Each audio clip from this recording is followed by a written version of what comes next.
Yo, what's going on, guys? It's your boy, Atypical Security Guard, about to head home here. So, for those of you who are unaware, a couple of days ago, I think it was last week actually, Governor Kathy Hochul of New York deployed over 750 National Guardsmen to the subway system of New York City. Along with that, she also deployed over 1,000 police officers and state troopers. All of this being done to secure the subway in a situation where there have been a spike in violent attacks, violent issues, robberies, assaults, things like that. So when she does this a week ago, there was a huge backlash from a lot of people in the media, a lot of people on social media, because the governor of New York has been very adamant that she does not believe that there should be any access to what she calls assault weapons, which would be AR-15s and AR-15 style weapons. And when she deploys the National Guard, the National Guardsmen that are on the location, they are seen carrying M4s, which would be the automatic version of the semi-automatic AR-15. This is the actual military platform. A lot of people had issue with that, and rightfully so. Kind of hypocritical for a governor who has been very adamant that people should not have access to these types of weapons. A governor who has worked extremely hard to deny the Bruin decision of the Supreme Court. She's done everything that she can to keep people from being able to protect themselves under the Second Amendment. So very hypocritical of her to send the National Guard. Not to mention there's some constitutional issues with how they are doing their searches. So the other day, she made the bright decision to disarm the National Guardsmen. That's right.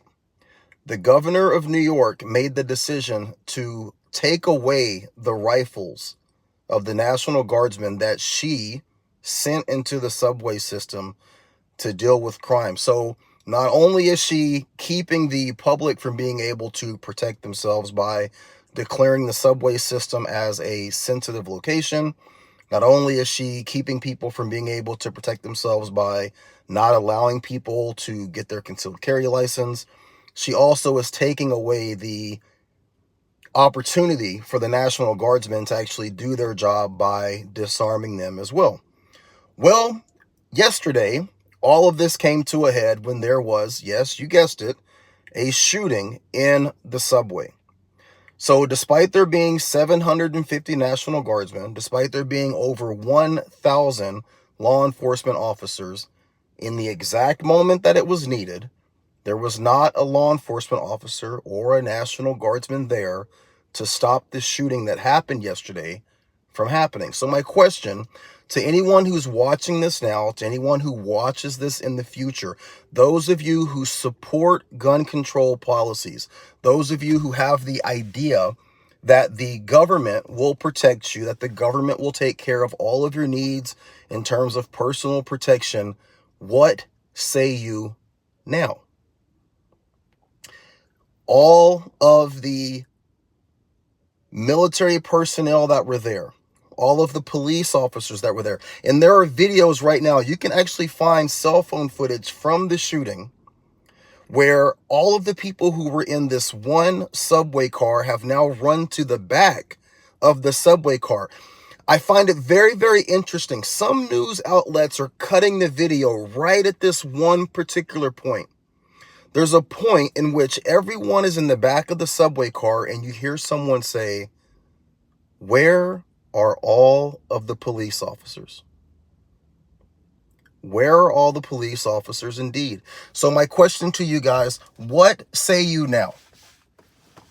The thought process that the average person is not trained enough, the average person doesn't have the right to protect themselves, the average person is not sane enough to be able to protect themselves in their own defense, and that we should allow the government, we should allow the military, we should allow these legislative branches of government to be the only people who have access to firearms to be able to protect us when we need it. And every single time, situation after situation, it is proven to you It is proven to you that that is not the case, that in the exact moment that it is needed, there is no one there to protect you except yourself.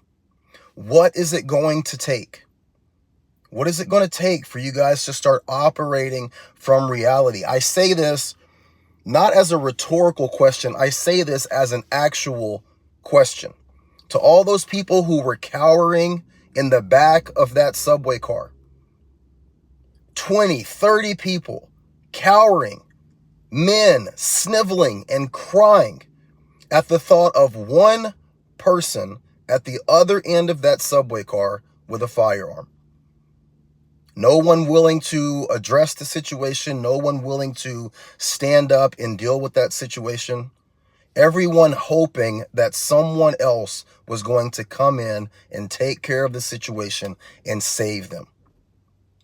If you only allow the police and the military and other people to be responsible for your protection, I hope that you understand by watching these types of videos, and when I say that, I mean the video from the subway car, I hope that you see that it is only by the decision of the person who has already made the bad decision to break the law on whether or not you live or you perish. You have no say-so. That's the literal reason why the Second Amendment exists. Every single person on this planet has the right to their life. They have the right to their own existence, the right to their own self-protection. People don't like to take the claws off of their cats. There's a big push for people not declawing cats, right? Why? Because if that cat gets out of the house, that domesticated animal were to return back into the wild, he can't protect himself. He can't fight. And most people, most liberals, if you were to ask them, does a cat have a right to protect himself? They would say yes. But those same people would vote to disarm you and me and other law-abiding citizens from the right to self-protection. I hope that you guys are watching the news. I hope that you are watching what is happening around you. I hope that you are understanding the importance of what I am talking about right now. Your self-protection is your own responsibility. I'm not asking you to be a gun nut. I'm not asking you to support right-wing policies. I'm not asking you to become anything other than what you currently are. What I am asking you is to take the responsibility for your safety literally into your own hands. And if you choose that that is not something that you wish to do for whatever reason, I want you to understand that I am pro-choice. I give you that opportunity and that freedom to make that decision. But don't vote to take away my right to protect myself and my family. I should also have that choice. I just thought that it was very, very interesting, everything that happened with this Governor Hochul situation in New York. I thought that it was very interesting how this all worked out. Someone who has worked very, very hard to disarm the public. And I had people on my Facebook page when I put up that she was sending the military into the subway. I had someone that said specifically, well, it's okay if the military has firearms. It's okay if the police have firearms. They're trained. And I feel more comfortable with them having it than some random person. And that person had nothing to say when I pointed out the fact that the governor has now disarmed those same National Guard troops, and that those National Guard troops and those police officers, by no fault of their own, were nowhere to be found when they were needed in that exact moment. Reality. You are your own first responder, and you are the only person that is going to be there in the moment that it's needed.